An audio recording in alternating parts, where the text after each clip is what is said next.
Hello বন্ধুরা, power of educational চ্যানেলে তোমাদের সকলকে স্বাগত জানাই। আমি মধুশ্রী। আজকে তোমাদের কিছু পলিটির ইম্পর্টেন্ট কোশ্চেন নিয়ে আলোচনা করব।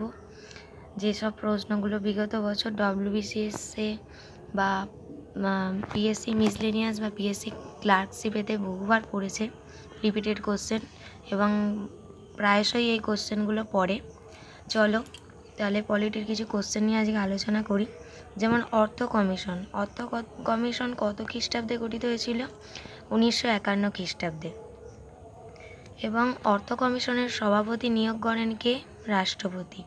অর্থ কমিশনে একজন চেয়ারম্যান থাকেন এবং তার সাথে 4 জন মেম্বার থাকেন। অর্থ কমিশনের বর্তমান চেয়ারম্যান কে? নন্দকিশোর সিং। এবার পার্লামেন্টে মৌলিক কর্তব্য, এইটা কত ধারায় আছে? 51A ধারায় আছে এবং 42তম সংশোধনী এটার ওপর প্রয়োগ করা হয়েছে। 155 ধারায় কি আছে? রাজ্যপালকে রাষ্ট্রপতি নিয়োগ করবে, সেই সমস্ত বিষয় নিয়ে আলোচনা করা আছে। আর একটা গভর্নর এক্সিকিউটিভ পাওয়ার্স সম্পর্কে আলোচনা করা আছে সংবিধানের 154 1 নম্বর ধারায়। 14 নম্বর ধারায় সাম্য নিয়ে আলোচনা করা হয়েছে। ডিপিএসপি নির্দেশিকা নীতি কোন দেশের সংবিধানের সাথে মেলে? আয়ারল্যান্ডের। সংবিধানের সর্ববৃহৎ উৎস কোনটি? ভারত সরকার আইন 1935।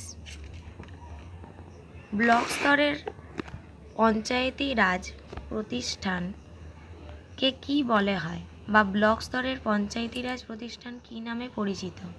পঞ্চায়েত সমিতি। আপৎকালীন অবস্থা বা ইমার্জেন্সি সিচুয়েশন রাষ্ট্রপতি ডিক্লেয়ার করেন কিসের ওপর নির্ভর করে? 1 হচ্ছে নেশন, 2 হচ্ছে স্টেট, আর 3 হচ্ছে ফাইন্যান্সিয়াল।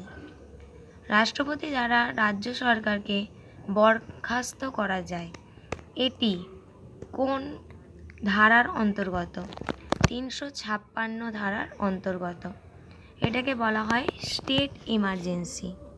আর ন্যাশনাল ইমার্জেন্সি 352 ধারার অন্তর্গত এবং ফাইন্যান্সিয়াল ইমার্জেন্সি 360 ধারার অন্তর্গত। তোমরা যদি এগুলো পরপর মনে রাখতে চাও, যেমন নেশন, স্টেট, ফাইন্যান্সিয়াল, এই তিনটে মনে রাখবে।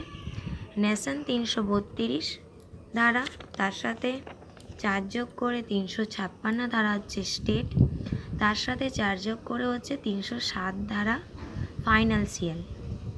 ইউনিয়ন মিনিস্টার্স নিজ দপ্তরে বহাল হয়, এটি বহাল করেন কি? রাষ্ট্রপতি। এবং কত নম্বর ধারায় এটি আছে? 75(2) মানে 75(2) ধারায় এটি আছে। বলবন্ত রায় মেহতা কমিটি কত খ্রিস্টাব্দে গঠিত হয়? 1957। এবং এর কর্মসূচি কী ছিল? সমাজ উন্নয়ন কর্মসূচি সমীক্ষা। ন্যাশনাল এক্সটেনশন সার্ভিস প্রোভাইড করেছিল বলবন্ত রায় মেহতা কমিটি। গণপরিষদ মানে কনস্টিটিউট অ্যাসেম্বলি কত খ্রিস্টাব্দে গঠিত হয়? 1946 খ্রিস্টাব্দের নভেম্বরেতে প্রাদেশিক সভা দ্বারা নির্বাচিত হয়ে গণপরিষদ গঠিত হয়। গণপরিষদের প্রথম সদস্য সংখ্যা কত ছিল? 389 জন। ইন্ডিয়ান জুডিশিয়াল সিস্টেম, এটি কিন্তু একটি স্বাধীন প্রতিষ্ঠান। এটি কিন্তু রাষ্ট্রপতি, রাজ্যপাল বা কোনো কিছুর দ্বারা কিন্তু প্রয়োগ করা যায় না কোনো কিছু মত। এবং ইন্ডিয়ান জুডিশিয়াল সিস্টেম জাজরাই যেটা মনে করেন সেটাই হচ্ছে সর্বোচ্চ সিদ্ধান্ত।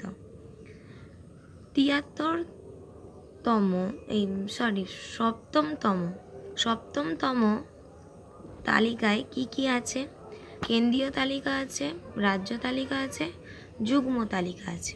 আর মাঝে মাঝে কোশ্চেন পড়ে যে কিছু যুগ্ম তালিকার অন্তর্গত কিছু বিষয়, যেমন বন, বিবাহ, মূল্যবৃদ্ধি, ওজন, শ্রমিক, বিদ্যা, এগুলো যদি দিয়ে কোশ্চেন পড়ে যে কোন তালিকার অন্তর্গত, কেন্দ্রীয় তালিকা, রাজ্য তালিকা না যুগ্ম তালিকা, তখন উত্তর হবে যুগ্ম তালিকা। পার্লামেন্টকে অধিকার করে রেসিডিউয়ারি পাওয়ার্স, সেটি কোন ধারার অন্তর্গত? পার্লামেন্টের অধিকার 248 ধারার অন্তর্গত। কেন্দ্র ও রাজ্য বিরোধ কত ধারার অন্তর্গত? 251 ধারা। প্ল্যানিং কমিশন কত খ্রিস্টাব্দে গঠিত হয়েছে? 1950 খ্রিস্টাব্দের 15ই মার্চ। এটি কিন্তু কনস্টিটিউশনাল বডি নয়, মানে নন কনস্টিটিউশনাল বডি, সংবিধানের অংশ নয়। প্ল্যানিং কমিশন সংবিধানের অংশ নয়। এর সভাপতি হন দেশের প্রধানমন্ত্রী। এবং প্ল্যানিং কমিশনের প্রথম সভাপতি কে ছিলেন? তখন উত্তর হবে Jawaharlal Nehru. States recognition act পশ্চিমবঙ্গে কবে চালু হয়? 1956 খ্রিস্টাব্দে।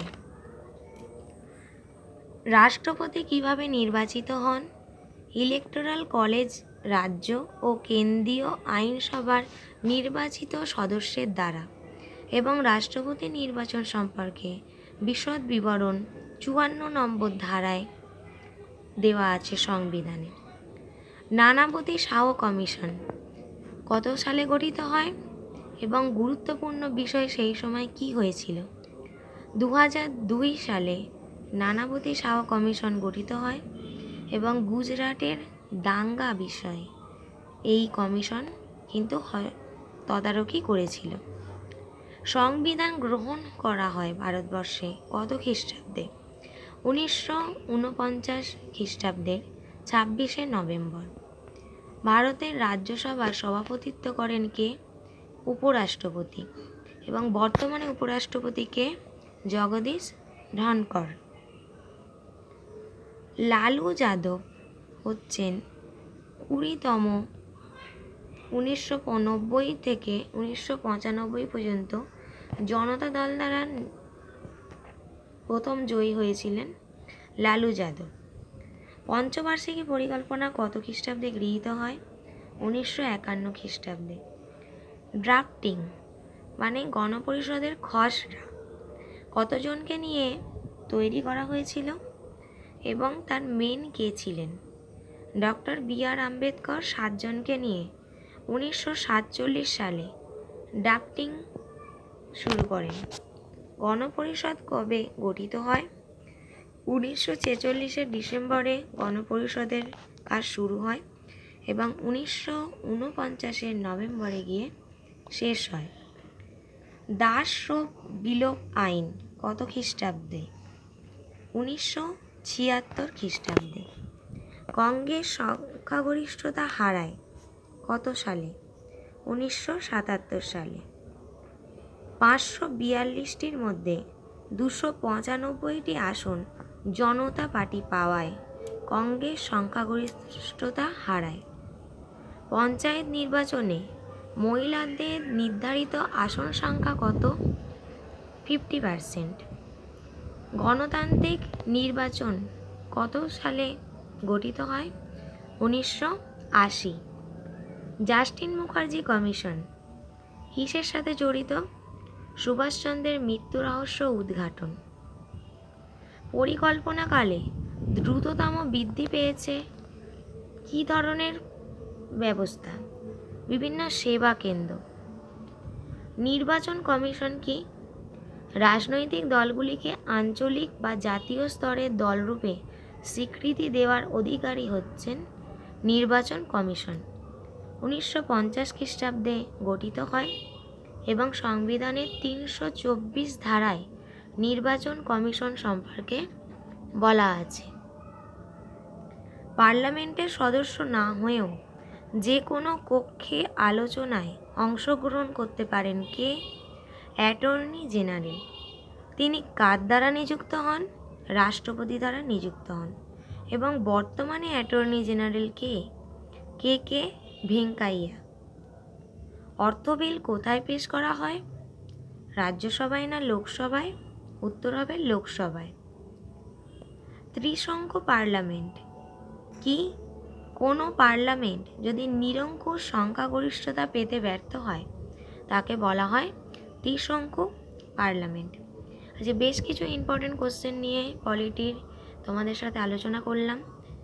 আমি আশা করছি এগুলো তোমাদের WBCS এবং WBCS mains, preliminary, West Bengal WBPSC clerkship এবং মিসলেনিয়াসের আগামী যে পরীক্ষা এগিয়ে আসছে একদম নিকটেই আমাদের কাছে, তাতে ভীষণভাবে হেল্প করবে।